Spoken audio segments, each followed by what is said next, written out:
Welcome to the video on the pop method for linked stacks. So far we've done an introduction to linked stacks and the push method, but now we're going to look at the pop method. So the idea behind the pop method is that we want to remove or pop an item from the top of the stack. So in an array implementation, if it's empty, we want to raise an exception. So it's important that we handle this because if we have an empty stack, then we need to make sure that we can handle that correctly. So in this case, we should raise an exception. Otherwise, we remember what the top element is. We're going to decrease our top. In that case, it's just reducing the counter, and return the item. Now let's look at the linked implementation for linked nodes. So it's pretty much identical. The only real difference here, instead of actually decreasing a count, we just need to move top so that it points at the next link in the stack. So essentially, it's going to look at the next item underneath. So it's going to move down to the next item. So let's have a look at that. So here's the pop algorithm. Firstly, we check if the stack is empty. That's going to be the first check. Then the second one is we remember the item in the top node. So keep in mind, so we're remembering the top item. In this case, we only actually care about the item. We don't care about the whole node. All we care about is this item value, because that's going to be the value that we're going to return at the end of the function. So just keep that in mind. So we make the next node the new top. So just like before, so in this case, we want to move top so that it looks at top.link. So essentially, it's going to point at the next item and then return the item. So again, that this is this item value. We don't want to return the entire node. And indeed, if we were to return the entire node, we'd probably provide a bit of a privacy leak as well. So the idea is we just want to return the item, not the entire node. As usual, there's no need to do anything about this. Anytime an object doesn't have any references to it, every so often Python's garbage collector will come around and just remove or free up any memory that's no longer used. So because this node doesn't have any more references to it, it will be automatically cleaned up. So we don't need to worry about that.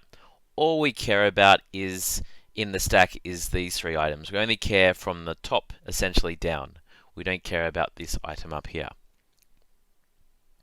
Okay, so let's look at the algorithm in a bit more detail. So we have pop, and we're going to return the item of type T. Like we said before, if it's not empty, we can essentially get the item value from the top of the stack, and that's pointed to our self.top. That's our reference to our top node if we go back here. And then we're going to update our top so that we look at basically the next node, self.top.link. Interestingly, if you see here, if we happen to be at the last one, then that would be set to none. So in that case, that would mean that we would actually have no more items left in our stack.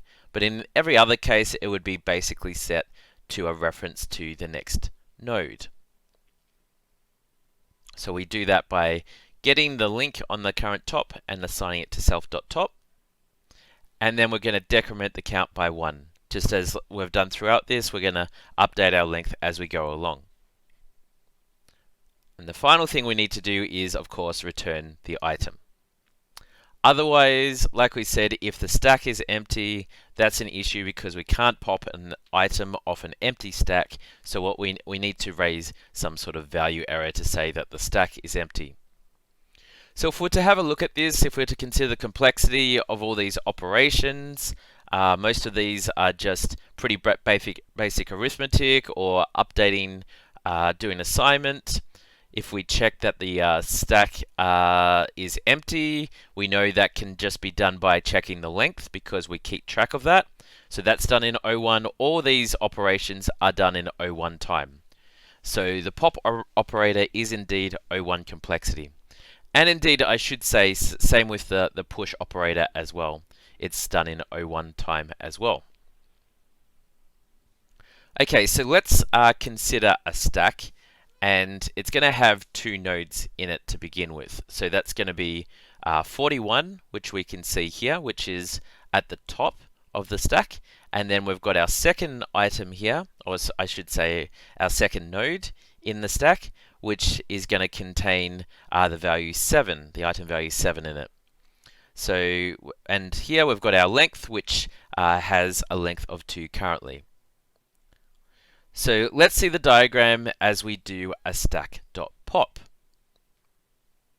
So let's get started. Firstly, we're going to again have our reference to self. That's going to basically refer to the stack object itself, or the linked stack object itself, I should say, which contains our top reference and our length.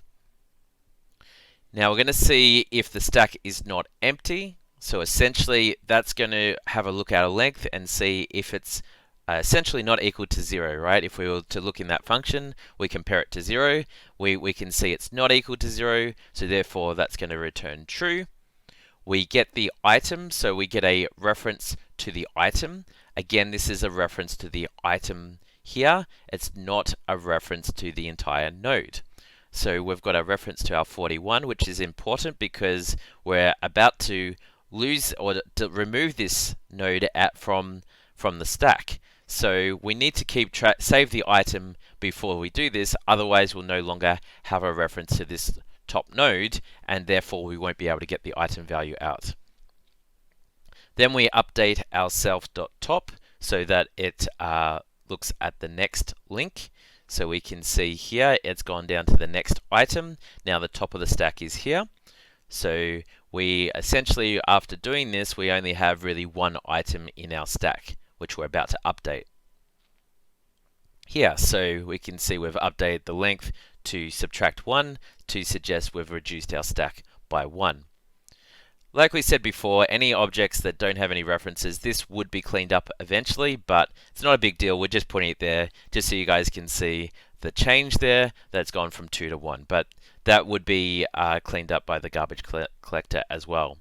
Now we've essentially finished for what we want to do. We've removed the node from our stack and we've updated our references. So we've updated top and we've also updated our length so that it's correct. So now we can return the item and essentially exit outside the function. So that's pretty much it. So that's how the pop operator works with the memory diagram. And feel free, if you want to ever draw these or you find that these helpful to visualize what's going on, feel free to do that in a test or exam as well. It can be a helpful tool, particularly when we're dealing with linked data structures, so that you know how that they're working and can explain them. Okay, so we can see that, as I just said, that we've reduced the count by 1 after we've done our pop operator. Let's have a look at this reverse function. So the idea here is we've given a string, and what we want to do is we want to reverse the characters in that string. Remembering that the characters in this string are just an array of characters. So what we can do is take advantage of the order that happens, that when we push and pop from a stack, what actually happens here. And we'll soon find out that allows us to reverse the order. So remembering that stacks basically follow the last in, first out principle. So the last thing that you add into the stack is the first thing that comes out. The other way to think of it is like a stack of books. When we add books onto a stack, the last book that we add to the stack is the first one that's going to come off the top of the stack. So which is really handy when we think about this. If we were to add all the characters or push all the characters onto the stack in the order that they come, and then when we go loop through and then pop all the elements off the stack from the top, it means that we're going to get the last one first, which means that we're going to get them back in reverse order. So really useful anytime that you want to reverse something or get the most recent thing. For example, if I was thinking about an internet browser and I wanted to get the most recent page, I want to go back to the most recent page that I'd been to, then the back page, the back operation is really getting out my last page that I visited.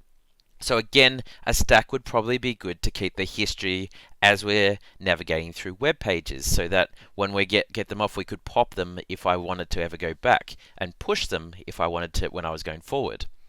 So anyway, back to this example. So what we want to do is we want to reverse them, and we can see that this is pretty straightforward. We've got an array stack in this example based on the length of the string, and the idea is we push each individual character onto the stack, and we've got our output that we're going to use to get it for our output string. And while the stack is not empty, we essentially want to pop each character. Again, the last one will come first, and then add it to our string. Equally, I mean, we could have done some string manipulation to do this as well, to always add to the front, but is another way we could have done it. But stacks are very useful for this sort of purpose. Alright, so what would we need to change? If we wanted to modify this so that it worked for linked stacks, what would we need to change? Do we need to consider the push operation or the pop operation or anything like that? Or no, all we need to do is change this part here, the actual initialization, so that instead of initializing an array stack, we would initialize a linked stack. So the idea is the operations on our ADT are the same. Pushing, popping are the same. We don't care about the internal representation. We don't care about, nodes or an array implementation. All we care about is the fact that when we initialize it to a linked list, or I should say, sorry, a linked stack. And then all we have to do is apply the push and pop operations. So only the class name in this example needs to update. So this would change from array stack to a linked stack. This is the whole point of ADTs. The point is that we've got essentially good code reuse, and we only restrict it to the operations that we need, that we should have exposure to, not the abstraction, not the further detail of how it actually works. That should be done by the internals of the class itself. Not really caring about the outside world. Sorry, I should say the outside world shouldn't really care. Alrighty, so what are the main advantages and disadvantages for stacks here? Let's have a think about this. So it's good for resize. So for push, it's never full, so we just need to copy and just add the elements to the top. Assuming that we don't run our memory, that is true. We can keep pushing and keep adding elements. We don't have any size restriction. Pop uses less memory when elements are popped. So it's good benefit there that we use less memory for resizing. It needs less space than array if the array is relatively empty, less than half. So remember before that we said that a node is essentially taking up double the space compared to an array element, which just takes a single space. So the point here is that each node is taking double the space. So any time that we use less than half the space in an array, then it's more beneficial from a memory point of view to use a linked implementation, because it would be more memory efficient. But when we use more than half the space in an array, then an array implementation would be more efficient. So it really just depends on how full your array is to determine, perhaps from a memory efficiency point of view, which one's more efficient. So here are some of the main disadvantages. They need more space for the links than the array if the array is relatively full. So just the opposite condition of what we sort of just said here. And some other disadvantages, they're a little bit slower. There's still constant time, but there's a bigger constant to create the nodes and do a little bit of overhead that we have to do with linked data structures. So it's a little bit slower, but not a major difference, and definitely does not affect the big O complexity. So lack of random access, and just keep in mind that we don't actually, for the stack, need random access. All it asks for is that it has a push and pop operation, and we can implement that. So we satisfy the need of the ADT. There's no need to traverse the stack or do a binary search on the stack. So if that was a requirement, then obviously we'd have to modify it to do that. But for our implementation, all we need to do is basically have the push and pop operators, and we're able to do them in O1 time. So that's really great. Alrighty, so that's the end of the lecture for linked stacks. In the next lecture, we're going to continue on with linked data structures, looking at linked queues. We'll see you then.